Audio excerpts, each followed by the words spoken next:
안녕하십니까. 신의균의 국방TV 위클리 디펜스입니다. 자, 오늘도 아주 중요한 이슈를 간단하게 좀 분석을 해보도록 하겠습니다. 지금 러시아가 이 각계각층이죠. 그러니까 의회, 또 크렘린궁, 대통령실이죠. 그리고 외교부, 뭐 또 NSC 등 여러 곳에서 핵무기 사용에 대한 협박을 하고 있습니다. 전황이 그들 뜻대로 안 되기 때문이죠. 자, 그런 가운데 지난 7월에 러시아가 포괄적 핵실험 금지 조약을 탈퇴했습니다. 핵실험 하겠다 이거죠. 2000년대 들어와서 21세기 들어와서 핵실험을 한 나라는 북한뿐이에요. 마지막 핵실험이 북한 제외 마지막 핵실험은 98년도 파키스탄, 인도 그뿐이죠. 그리고 이 러시아는 1990년 소련 시절에 마지막 핵실험을 하고 아직 핵실험 안 했어요. 미국은 92년, 영국은 91년 마지막 핵실험을 했습니다. 그리고 프랑스, 중국은 96년 마지막 핵실험을 했어요. 그런데 지금 러시아가 아주 위험한 장난을 할 준비를 하고 있다는 것을 제가 정리를 해서 여러분들께 지금 최초로 알려드리고 있는 건데요. 물론 뭐 이 다른 나라에서는 이런 예상들이 많이 있습니다. 제가 정리를 해서 최초로 지금 알려드리는 셈이 되겠는데요. 이게 어떤 근거로 제가 이런 말씀을 드리는지, 이게 또 어떤 의미인지, 이게 어떤 후과를 낳게 될 것인지 보도록 하겠습니다. 자, 궁지 몰린 러시아입니다. 핵무기 준비, 푸틴 짜르 bomba 터트리나 라는 제목으로 들어가 보겠습니다. 최근 북극권에서 급증하고 있는 러시아의 핵 관련 이상 징후입니다. 핵 관련한 이상 징후가 여러 개가 포착되고 있어요. 자, 일단 24년 9월 17일 언론 보도를 통해서 노르웨이 방사선 및 핵안전기구가 러시아 국경 2개 관측소에서 인공 방사성 동위 원소인 세슘 137이 검출됐다고 밝혔다. 러시아 해군 보레이 A급 전략 원잠 엠파라토르 알렉산드르 3세와 야센 M급 다목적 잠수함 크라스노야르스크가 북극 빙하 아래로 장거리 자망을 실시해 태평양으로 전개되었다. 이런 보도를 했어요. 자, 그래서 이 보도는 두 가지 핵징후인데, 첫째는 세슘 137이라고 하는 인공 방사성 동위 원소가 노르웨이 인근에서 검출되었다라는 겁니다. 인공 방사성 동위 원소라고 하는 것은 핵 분열 활동이 있어야만 나오는 인공적인 물질이다 이거예요. 자연상에 존재하지 않는 인공적으로 만들어진 물질이에요. 어떻게 만들어지냐? 핵 관련한 일을 했을 때 나오는 거예요. 핵실험이다, 핵무기 사용이다, 뭐 이런 것들 했을 때 나오는 건데, 그러면 지금 핵실험했던 이 인공지진 없었고 핵무기 사용 안 했고, 그런데 이건 뭐냐? 아마 브레베스트닉이라고 하는 이 방사능 물질을 마구마구 흩뿌리고 다니는 이 장거리 순항미사일이 있습니다. 이걸 사용했을 수 있겠다. 이거 테스트를 했을 수 있겠다라는 생각이 있고, 그래서 일단 자, 이런 식으로 핵 움직임이 나왔어요. 두 번째는 여기 전략원잠 보레이 A급 전략원잠 한 척, 그리고 야센 N급 SSGN 그러니까 미사일 원잠 한 척 해서 두 척이 무르만스크에서 나와서 북해로해서 쭉 돌아오는 게 아니라 그냥 쑥 자망해서 북극 그 빙하 아래로 들어가서 태평양 지역으로 나왔다 이겁니다. 그러면 전략원잠 그리고 그 전략원잠을 호위하는 공격원잠 이렇게가 짝을 이뤄서 태평양 지역으로 왔다. 이 말은 태평양 지역의 핵 전력을 강화했다. 이 말이 되는 것이고, 태평양 지역에서 뭔가를 공격하려는 이 신용을 한번 해보겠다. 그러면 러시아가 태평양 지역에서 공격할 대상은 어디겠습니까? 알래스카, 그리고 미국 서부 이런 데가 아니겠습니까? 자, 이런 이 움직임을 보이고 있어요. 이 움직임이 그냥 예를 들어 언론이 아니 뭐 전략원잠이 또 공격원잠이 북극 밑으로 이렇게 지나간 거 어떻게 알겠습니까? 그들이 일부러 흘렸으니까 아는 거죠. 자, 이런 상황이다. 자, 여기 대해서 노바야 제물랴 제도 로가체보 비행장의 바쁜 움직임인데 이 수송기가 자꾸 보입니다. 자, 여기 지도가 있는데요. 노바야 제물랴 섬이라는 곳인데 아주 커요. 여러분들 지도 보시면 그냥 뭐 평평한 지도 이런 거 보면 북극, 남극 이런 지역이 굉장히 크게 왜곡되어 있죠. 조금 뭐 이렇게 라운드를 만들어 놓은 지도라 하더라도 실제 북극 크기보다 엄청나게 크게 왜곡되어 있어요. 그래서 이거 크기 보면 뭐 칼자루처럼 생겼는데 굉장히 크게 보입니다만은 우리 남한 땅의 한 80% 정도 되는 크기예요. 뭐 그만 하더라도 섬 크기가 그 정도 되니까 굉장히 큰 섬이죠.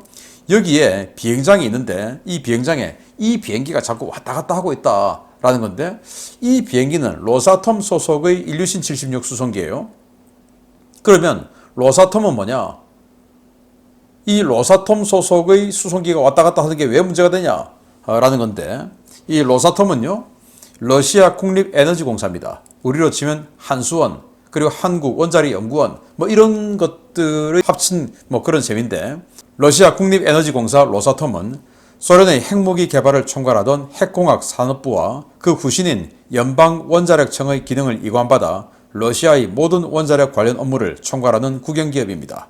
국영기업이지만 2007년 대통령령에 따라 정부 기능을 대행하고 국방부 제12국의 관리 감독을 받아 핵무기 개발 및 제조, 실험 업무를 총괄하는 것입니다. 그래서 핵무기 개발, 제조, 실험 등을 총괄하는 이 로사톰의 수송기가 노바야 제물랴 제도의 이 공항에 계속 나타난다라는 건데, 그러면 뭔가 큰 어떤 물건들을 계속 실어 주고 있다라는 거 아니겠습니까? 그러면 저 노바야 제물랴 제도는 뭐냐? 바로 소련의 핵실험장입니다. 전용 핵실험장이에요. 아주 큰 우리 남한의 80% 되는 정도의 면적인데 죽음의 땅이에요. 왜? 핵실험을 워낙 많이 해서. 그래서 사람이 안 살아요.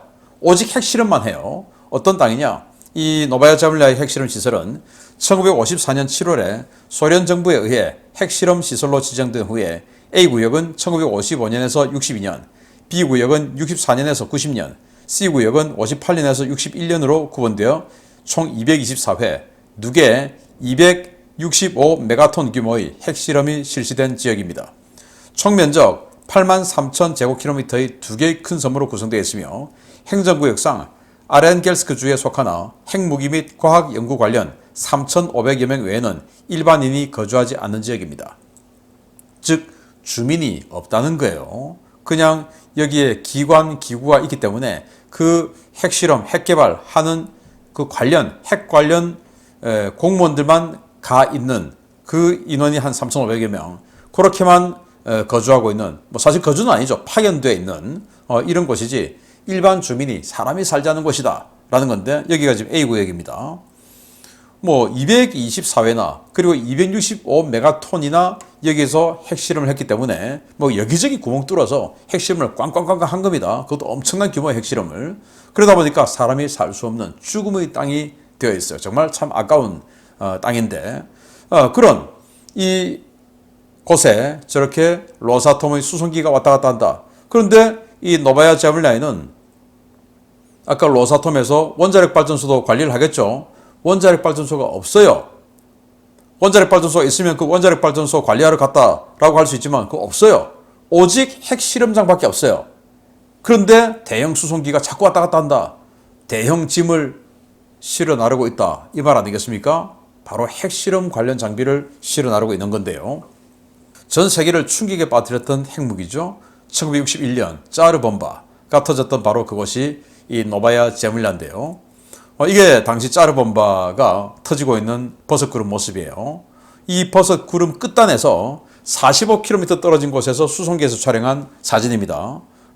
이 끝단, 버섯구름의 끝단에서 45km. 자, 이 짜르본바의 길이는 8m, 그리고 지름은 2m였는데 중량은 27톤. 이걸 이제 공중에서 떨어뜨려서 터뜨렸어요. 이 짜르본바는 텔러 울람 설계의 3단계 증폭 수소폭탄입니다. 증폭 핵분열탄 아시죠? 이 증폭 핵분열탄은 이론적으로는 6번까지 증폭을 시킬 수가 있어요. 그런데 이 짜르본바는 6번 너무 심하니까 3번을 증폭을 했습니다. 그래서 최초 설계 이 폭발은 100메가톤이었어요. 100메가톤. 그런데 여기 보시면 위력은 57메가톤이었죠, 당시. 100메가톤이었는데, 야, 이 100메가톤 터뜨리면 이거 좀 너무 피해가 클 것 같다. 라고 해서 마지막에 그 핵분열이 되는 것을 쫙 나가는 것을 반사시키는 반사제가 있는데, 그 반사제를 우라늄으로 하려고 하다가 좀 흡수가 좀 되는 납으로 바꿨어요. 그래서 마지막 위력을 감소시켜서 57메가톤으로 만들었고 그 버섯 구름이 폭이 40km. 이거 폭이 40km입니다.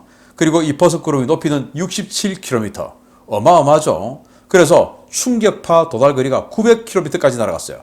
스칸디나비아 반도에 있는 일반 주택의 창문이 깨졌어요. 900km 밖에 떨어져 있는데 창문 깨지려면 뭐 웬만한 충격으로 창문 깨지겠습니까? 여러분들 천둥번개 치는 거 며칠 전에도 보셨을 텐데 그 천둥번개 친다고 창문 깨집니까? 안 깨지죠.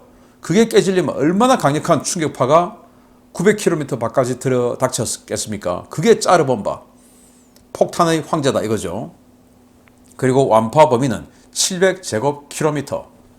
엄청난 위력의 짜르본바를 터뜨렸는데 만들어 놓고 보니까 야 이거 뭐 너무 세다 이건 못 쓰겠다 라고 해서 안 썼던 바로 그 짜르본바를 터뜨렸던 것이 노바야 제물랴 제도인데 여기에서 지금 러시아가 모종의 움직임을 하고 있다라는 거고 자 그러면서 이 러시아는 여기에서 사실은 그동안 핵실험 금지 조약에 가입해서 핵실험 안 했지만 여기서 핵실험 관련한 장난질을 어마어마하게 해왔다라는 인터뷰를 이미 했었어요. 21년 6월 7일 날 러시아군 선전 매체 즈베즈다 뉴스가 이고르 콜레스니코프 제12국 부국장 그러니까 핵 관련한 이 국방부의 이 부국장하고 인터뷰를 했는데 이 사람이 이렇게 즈베즈다 TV 우리 러시아 국군 방송이에요. 이렇게 인터뷰를 했습니다. 현재 이곳에서는 기존 핵탄두의 신뢰성을 확인하기 위한 아임계 기폭 실험은 물론 신형 핵탄두 아임계 기폭 실험도 실시되고 있다. 신형 핵탄두, 기존 핵탄두의 아임계 기폭 실험. 아임계라고 하는 것은 임계 직전까지 갔다 이거죠. 초음속, 아음속, 천음속 이런 거 있을 때 아음속은 뭐냐? 이 음속 돌파 직전까지 간 게 아음속 아닙니까? 그래서 이 아임계 터지기 직전까지 기폭 실험을 계속 하고 있다. 이 말을 한 거예요. 노발야 제물랴 시설에서 계속 하고 있다라는 말을 한 겁니다. 자, 그러면 21세기에 왜 핵실험을 할까요? 아까 제가 말씀드렸듯이 이 나라들은 90년대 초반, 90년대 중반까지 그 이외에는 지금 기존 핵보유국, 유엔 상임이사국 5개국은 96년도를 마지막으로 핵실험을 안 했어요. 그리고 러시아는 또 소련은 91년이 마지막이었어요. 그런데 지금 왜 할까요? 그리고 러시아, 소련은 90년이 마지막이었어요. 왜? 91년도에 망했으니까 뭐 망하기 직전에 뭐 핵실험 할 이유가 있겠습니까? 돈 드는데 90년 마지막이었어요. 그랬는데 왜 이렇게 핵실험을 할까요? 네. 자, 러시아 핵실험 준비 완료 선언했습니다. 이제 푸틴 한마디면 핵실험을 재개합니다. 지금 여기 사진 두 개를 비교를 해놨는데 하나는 2021년 7월 7일이고요. 하나는 23년 6월 22일입니다. 그러니까 2년 경과했죠. 2년 만에 2년 전에는 이렇게 좀 뭐 빈 공간이 많았는데 2년 후에 이 핵실험장에 이 관리동이에요. 뭐가 많이 생겼죠. 그 말은 시설, 인력 이런 것들이 많이 지금 새로 투입되고 있다 이거 아니겠습니까? 그러니까 이렇게 갑자기 시설이 늘어난 게 우크라이나 전쟁 이후가 되죠. 자, 24년 9월 17일 러시아 중앙 핵실험센터장인 안드레이 시니친이 로스스카야 가제타와 인터뷰를 했는데 이렇게 이야기를 했습니다. 시설의 모든 준비 상태는 최상이다. 시설, 인력, 장비 등 모든 옵션들은 명령이 떨어지는 즉시 핵실험에 나설 모든 준비를 마친 상태다. 이제 최고 수뇌부가 즉 푸틴이 핵실험 한 방에 센 걸로 해 하면 한다 이겁니다. 자, 우리나라는 2000년 들어와서 북한의 핵실험을 6번이나 목도를 했죠. 그래서 첫 번째, 두 번째, 세 번째 핵실험까지는 뭐 나라가 뒤집어졌어요. 근데 4차, 5차, 6차 핵실험 가니까 그냥 뭐 요즘 북한 미사일 쏘듯이 그냥 무덤덤해져 버렸어요. 워낙 자주 핵실험 하니까. 그런데 유럽인들은 그럴까요? 유럽인들은 러시아가 핵실험했다. 그럼 발칵 뒤집어질 겁니다. 왜? 지난 40년 가까이 핵실험을 안 했는데 그 핵실험을 한다? 그 말은 새로운 핵무기를 만드는 것이고 그 핵무기를 새로 만든다는 것은 그 비싼 돈을 들여서 만든다는 것은 사용할 의지가 있다 이거 아니겠습니까? 그 사용할 의지는 어디냐? 지금 계속 밝히고 있는 것처럼 나토에다 쏘겠다 이거 아니겠습니까? 자, 그래서 막장 치닫고 있는 국제정세인데요. 푸틴 광기 버튼을 누를까? 첫 번째로는 이 브레베스트닉 이걸 발사 실험한다 라고 하고는 이 스칸디나비아 반도 일대에다가 방사능 물질을 쫙 퍼뜨리고 돌아가면서 우리 그냥 연습한 건데 우리도 모르게 그렇게 방사능 물질이 떨어져 버렸냐? 미안하다 라고 하는 거 한 번. 또 하나는 이렇게 짜르본바, 지금 뭐 요즘은 저위력 핵무기 이렇게 해서 뭐 0.5킬로톤에서 5킬로톤 정도의 아주 이 작은, 상대적으로 작은 위력의 핵폭탄을 주로 만들고 있죠. 왜? 너무 이렇게 짜르본바처럼 메가톤급 이상으로 올라가면 사용을 못하니까 실제 딱 이 제거하고 싶은 자만 제거하고 파괴하고 싶은 시설만 파괴하고 그 옆에 거는 놔두고 하려고 하니까 위력이 작아야 돼. 그래서 요즘 그런 트렌드인데 러시아는 그냥 뭐 메가톤급으로 몇 메가톤급으로 한번 보여줄 가능성이 있다. 그리고는 런던을, 파리를, 뉴욕을 그냥 쓸어버리겠다. 그런데도 불구하고 이들의 무기를 가지고 러시아 본토를 때릴 수 있도록 허락해 줄 거냐 라는 시위를 한다는 거죠. 그런데 그럼에도 불구하고 지금 추세는 미국, 영국, 프랑스의 장거리 타격 무기가 러시아 본토 시설을 타격해도 좋다라는 합의에 다다르고 있죠. 그걸 못하게 하려고 하는 것 같은데, 그런데 할 것 같아요. 그러면 지금 푸틴은 정말로 금단의 선을 넘어서 북한이 핵실험하는 따위하고는 비교가 안 되죠. 전 세계에 이런 충격파를 줄까요? 우리나라가 북한이 핵실험했을 때 뭐 완전히 그냥 경제가 갑자기 요동을 치고 했지 않습니까? 자, 이렇게 되면 나토가 그냥 뭐 전 세계 최선진국들의 집합체 아니겠습니까? 그 나토의 경제 지표가 출렁할 겁니다. 그러면 당연히 무역으로 국부를 유지하고 있는 우리 대한민국에도 굉장히 큰 영향을 미치겠죠. 자, 이런 부분 제가 연구를 해보다 보니까 이거 곧 할 수도 있겠다라는 생각이 들어서 정리해서 여러분들께 보고해 드리는 겁니다. 이런 정세가 진행되고 있는데 푸틴 버튼 누르지 않기를 바랍니다. 마치겠습니다. 감사합니다.